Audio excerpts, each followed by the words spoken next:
Hello everyone, today we'll talk about how to fix or how to solve Spotify notifications.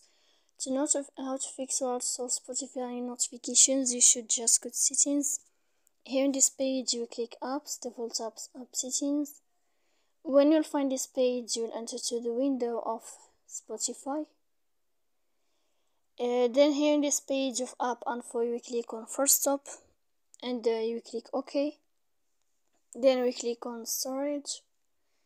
Here we click clear cache, but pay attention, don't click clear data because that can make errors on your app.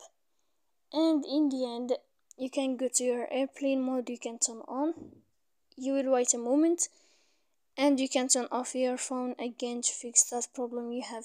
So please don't forget to support us by like and subscribe.